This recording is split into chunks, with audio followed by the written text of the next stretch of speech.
தமிழ் இனியன் பாரி மகளிர் பற்றி பேச வருகிறார். வாங்க கண்ணா. திணை அமெரிக்கா மற்றும் லாலிபாப் சிறுவர் உலகம் இணைந்து நடத்தும் இந்த மாபெரும் கருத்தரங்கிற்கு பங்கேற்க வந்திருக்கும் அனைவருக்கும் என்னுடைய இனிய மாலை வணக்கங்கள். நான் தமிழ் இனியன், 7ஆம் வகுப்பு, திருப்பூரிலிருந்து. பெண்மை என்பது உடலுக்கு உயிராக திகழ்ந்த காலத்தில் சங்ககால இலக்கியங்களுக்கு தங்கள் அரிய கருத்துக்களால் உயிர் கொடுத்தவர்கள் பெண்பாற் புலவர்கள். இந்த பெண்பாற் புலவர்களின் வரலாற்றையும் அவர்கள் எழுதிய பாடல்களையும் தெரிந்து கொள்வது ஒவ்வொரு தமிழரின் கடமையாகும். சங்க காலத்தில் பெண்கள் வெறும் இல்லறத்தோடு மட்டும் நின்று விடவில்லை. அவர்கள் கல்வியிலும் கவிதையிலும் சிறந்து விளங்கினார்கள். அப்பேற்பட்ட பெண்பாற் புலவர்களின் இருவரான பாரி மகளிரான அங்கவை சங்கவையை பற்றிதான் நான் இன்று பேச வந்துள்ளேன். பாரி மகளிரின் தந்தையானவர் பாரி. பாரி ஆண்டு வந்த நாடு பரம்புமலை. பரம்புமலை மிகவும் உயர்ந்தும் அகன்றும் விளங்கிற்று. அந்த மலையில் என்றும் நீராத ஆறாத அருவிகள் பாய்ந்து ஓடிக்கொண்டிருந்தன. பின்னர் அந்த நாட்டில் குளிர்ந்த நீர் நிறைய, சுனைகள் நிறையவும். தம்பி கொஞ்சம் பக்கத்துல வந்து பேச முடியுமா? குரல் கேட்கல, நல்லா சத்தமா பேசுங்க. பக்கத்துல வாங்க.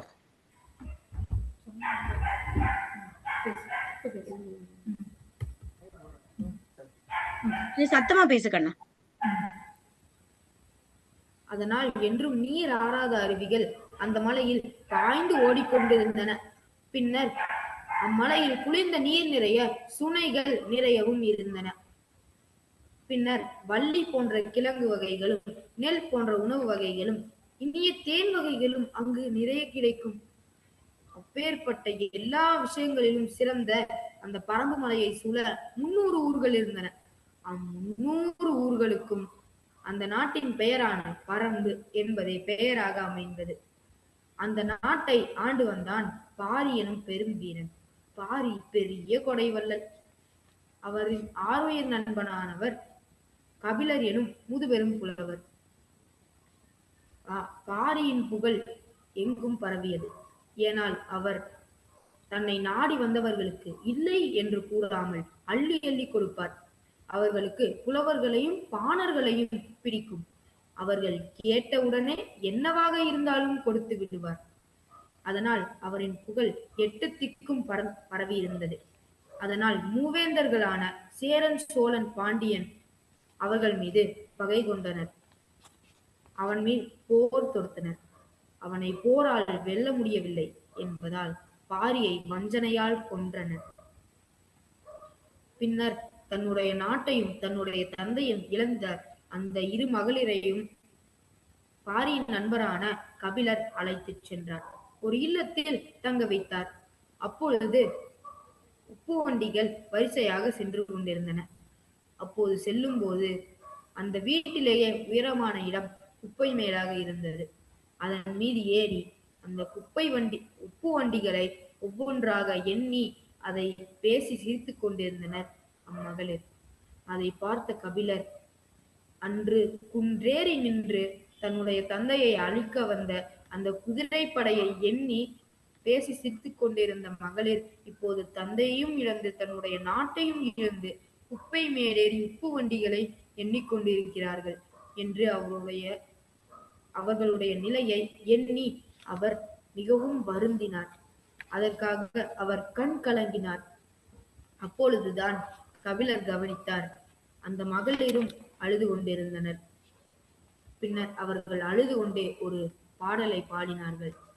அற்றை திங்கள் அவ்வெண் நிலவின் எந்தையுமுடைய எம் குன்றும் பிறர்கொளார், இற்றை திங்கள் இவ்வெண் நிலவின் வெண்டரை முரசின் வேந்தரும் குன்றும் கொண்டார் யாம் எந்தையும் இல்லமே என்று பாடலை அவர்கள் பாடினார்கள்.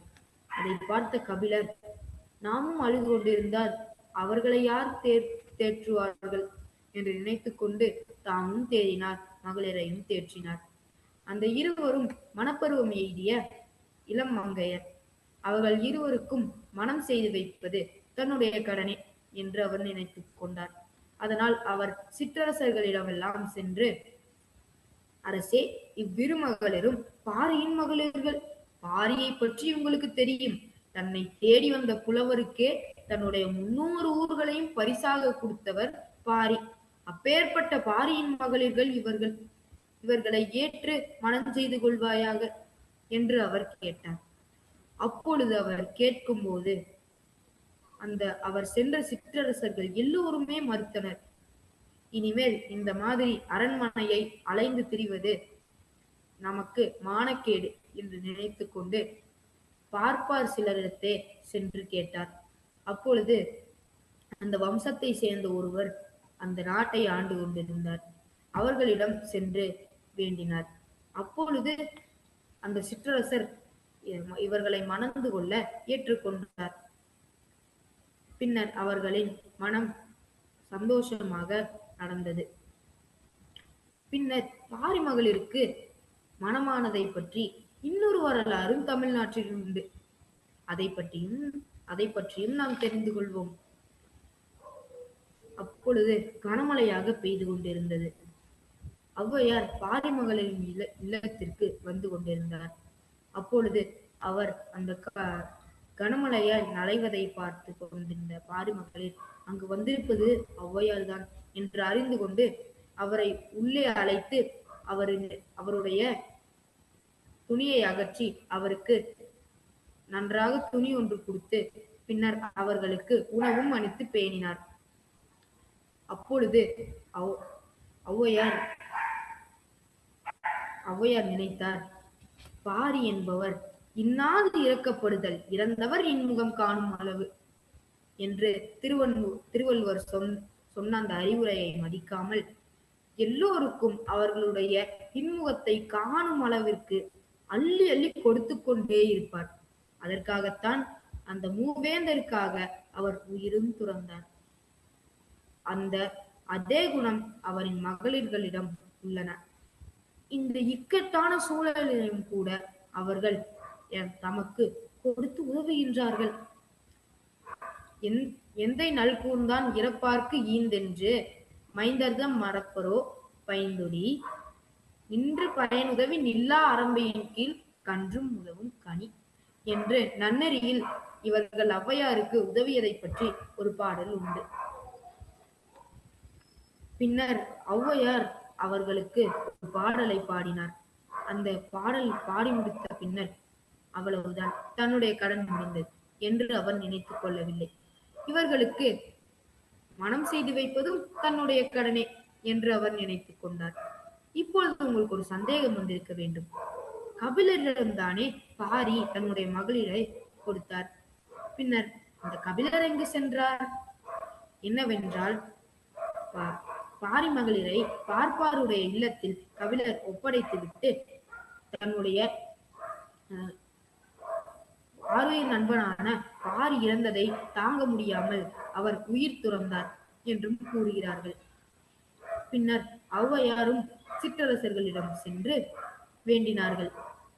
அப்பொழுது அவர்களும் மறுத்தார்கள். பின்னர் இந்த மகளிருக்கேற்று ஒழுக்கம், அடக்கம் மற்றும் எல்லா பண்புகளும் உடைய ஒரு சிற்றரசன் என்று அவர் யோசித்துக் கொண்டிருந்தார். அப்பொழுதுதான் ஒருவன் அவருடைய நினைவில் வந்தார். அப்பொழுது அவரிடம் சென்று கேட்டார். அவரின் பெயர் மலையன்.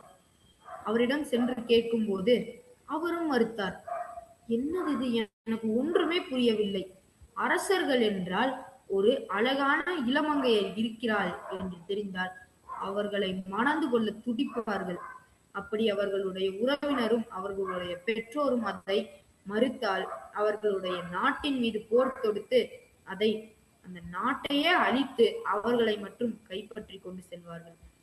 இப்படி என்ன, பாரி மகளிர் ஒன்றும் அவ்வளவு அழகில்லாதவர்கள் எல்லாம் அல்ல, அறிவு சிறந்தவர்கள். பின்னர் ஏன் இந்த அரசர்கள் மறுக்கிறார்கள் என்று தெரியாமல் அந்த அரசரிடமே தைரியமாக ஔவையார், அரசே, இவ்விளமங்கையரை மறுக்கும் காரணம் என்ன என்று கேட்பார். அப்பொழுது அந்த அரசர் கூறுவார், ஔவையாரே, இந்த இளமங்கையரை மறுக்க எவருக்கும் மனமே வராது. நான் ஏன் மறுக்கின்றேன் என்றால், பாரியோ பெரும் புகழ் பெற்றவன். ஆனாலும் அவன் மூவேந்தரின் பகைவனாவான். இப்பொழுது நான் இந்த மகளிரை மணந்து கொண்டால் அம்மூவேந்தரும் என்னுடன் போர் புரிவார்கள், என்னுடைய நாட்டையே அழிப்பார்கள். அதை யாரு தடுப்பார் என்று அவ்வரசர் கேட்பார். ஓ, இதுதான் காரணமா என்று ஔவையார் நினைத்து கொண்டார். பின்னர் ஔவையார் மூவேந்தருக்கும் மிகவும் உற்றவராவார். பின்னர் அவர் கேட்டார், அவர்கள் எதையுமே மறுக்கவே மாட்டார்கள். பின்னர் ஔவையார் அவர்களிடம் சென்று கேட்டார். அதற்கும் அவர் சரி என்று சொல்லிவிட்டார். கல்யாணத்திற்காக ஏற்பாடெல்லாம் நாமே செய்து விடலாம், சிற்றரசரிடம் வென்று கெஞ்சி கொண்டிருக்க வேண்டாம் என்று அவர் நினைத்துக் கொண்டார். அதனால் அவர் பாடலை பாட ஆரம்பித்தார். திருமணத்திற்கு வேண்டிய பொன்னிற்காக அவர் ஒரு பாட்டை பாடினார். கருணையால் இந்த கடலுலகம் காக்கும் வருணனே, மாமலையின் கோவில் திருமணத்தில் முன்மாறி பெய்யும் முதுவாரியை மாற்றி பொன்மாரியாக பொய் என்று அவர் பாடியிருப்பார். உடனே வானிலிருந்து பொன்மாரியாக பெய்ய ஆரம்பித்து விட்டது. திருமணத்திற்கு வருவோர் நல்ல ஆடைகளும் நல்ல உணவும் விரும்புவார்கள் என்று நினைத்துக் கொண்டு இரு பாடல்களை பாட ஆரம்பித்தார். பொன்மாரி பெய்யும் ஊர் பூம்பருத்தி ஆடையாம், அந்நாள் வயலரிசி ஆகும் ஊர் என்னாலும் தேங்கு புகழே படைத்த சேதிமா நாடதனில் ஓங்கும் திருக்கோவலூர் என்ற பாடலை பாடினார். பின்னர் தத்தெரியும் முத்தெரியும் பெண்ணே முதுநீர் அது தவிர்த்து தத்திய நெய் பால் தலை பெய்து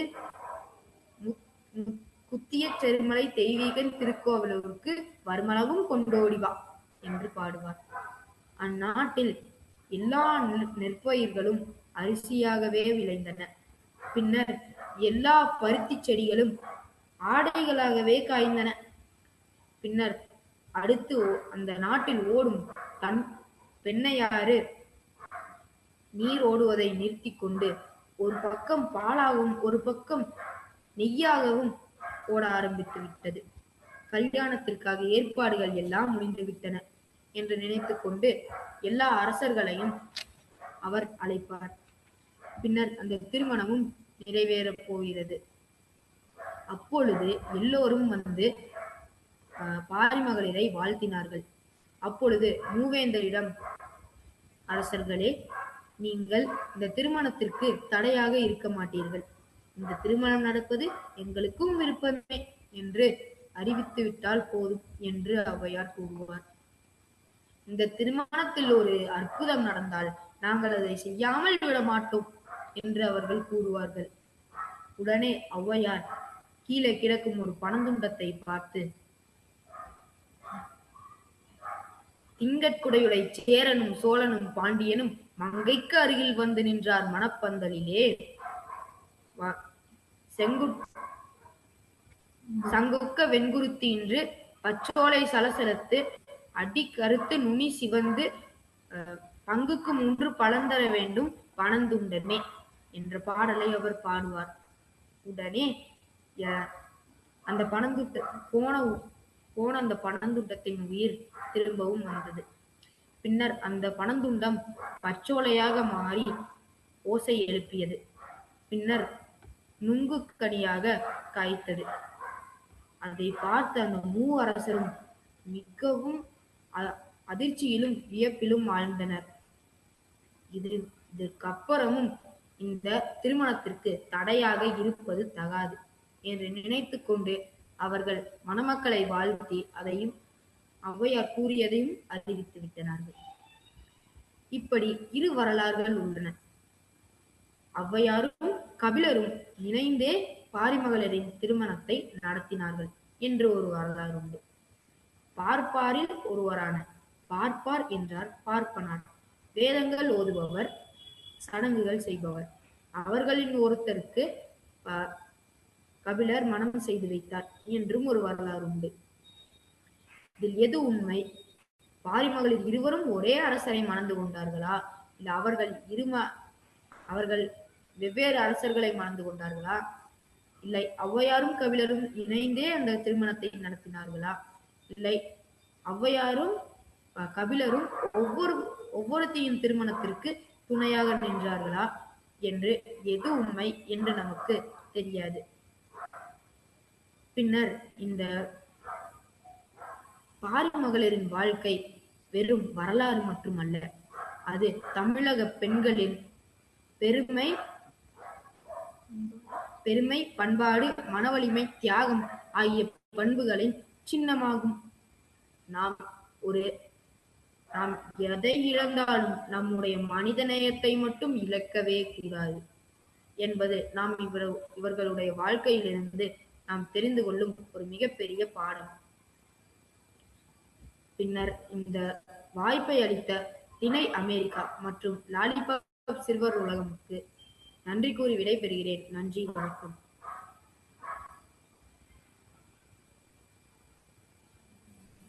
அருமை கண்ணா, அருமை.